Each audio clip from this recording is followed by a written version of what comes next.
किरण शहर का पूरा साथ देती है कमरान से इंसाफ दिलाने के लिए।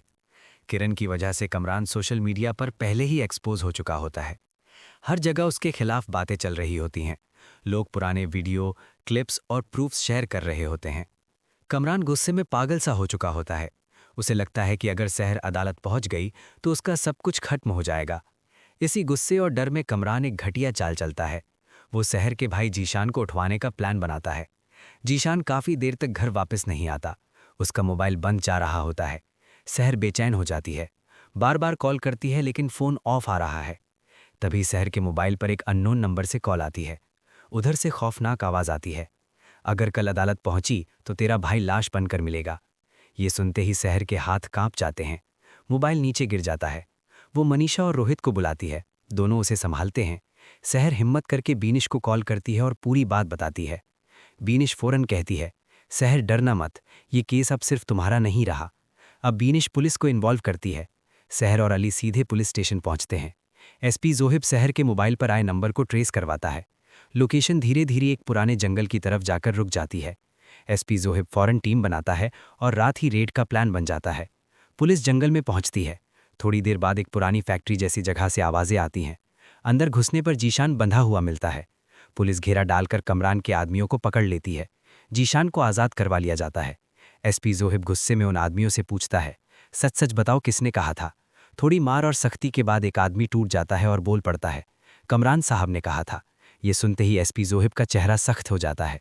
पुलिस सीधे कमरान को गिरफ्तार करने उसके घर निकलती है, लेकिन कमरान को इंस्पेक्टर शफीकत से पहले ही खबर मिल चुकी होती है। कमरान बैग उठाकर भागा है, सीधा एयरपोर्ट पहुंचता है। जब वो फौरन फ्लाइट लेने वाला होता है तभी पीछे से पुलिस आ जाती है। एसपी जोहिब खुद कमरान को हथकड़ी लगाता है। मीडिया के कैमरे चमक उठते हैं। अगले दिन कमरान को अदालत में पेश किया जाता है। कोर्टरूम खचाखच भरा होता है। किरण खुद आकर कमरान के खिलाफ गवाही देती है। वो कहती है, मैंने सब अपनी आंखों से देखा है। कमरान ने अपनी पावर का गलत इस्तेमाल किया। बीनिश कमरान के मुलाजिमों को बुलवाती है और सवालों की ऐसी झड़ी लगाती है कि वे सच बोलने पर मजबूर हो जाते हैं। एक एक करके सब बता देते हैं कि कमरान ने उन्हें झूठ बोलने के पैसे दिए थे और किडनैपिंग का ऑन ऑर्डर भी कमरान का ही था। इसी दौरान एसपी जोहिब इंस्पेक्टर शफीकत को भी बेनकाब कर देता है। डॉक्यूमेंट्स और कॉल रिकॉर्ड्स अदालत के सामने पेश किए जाते हैं। मीडिया जो अब कमरान के फेवर में बोल रही थी, जू हो जाती है। जज साहब गुस्से में वकील बुखारी की तरफ देखकर पूछते हैं, बुखारी साहब अब आप क्या कहेंगे। बुखारी शर्मिंदा आवाज में कहता है, माय लॉर्ड, मुझे नहीं पता था कि इतनी बड़ी कंपनी का मालिक इतना गिर सका है, वरना मैं ये केस कभी नहीं लड़ता।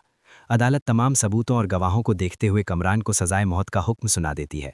कोर्टरूम में सन्नाटा छा जाता है। वकील बुखारी और इंस्पेक्टर शफीकत को भी सस्पेंड कर दिया जाता है। एसपी जोहिब कमरान को पकड़कर ले जाता है। शहर अदालत से बाहर निकलती है तो मीडिया उसके लिए तालियां बजाती है। हेडलाइंस चल रही होती हैं, शहर को इंसाफ मिल गया। इसी बीच अली शहर से सामने आकर अपनी मोहब्बत का इजहार कराता है। वो कहता है, शहर, मैं तुम्हारे साथ हर मोड़ पर खड़ा रहा हूँ। शहर आंसुओं के साथ कहती है, अली, मैं एक बार जिंदगी में गलती कर चुकी हूँ, अब दोबारा ये रिस्क नहीं ले सकी। अली चुपचाप वहां से चला जाता है। दूसरी तरफ किरण जेल में कमरान से मिलने जाती है और उससे तलाक ले लेती है। कमरान धीरे धीरे पागल होने लगा है। अपनी ही बातें करता रहता है। रात रात भर चीखता है। डॉक्टर्स उसे मेंटल असाइलम में एडमिट करवा देते हैं। जब शहर को ये खबर मिलती है तो वो कमरान से मिलने जाती है। कमरान भीगी भीगी बातें कर रहा होता है, कभी हंस रहा होता है, कभी रो रहा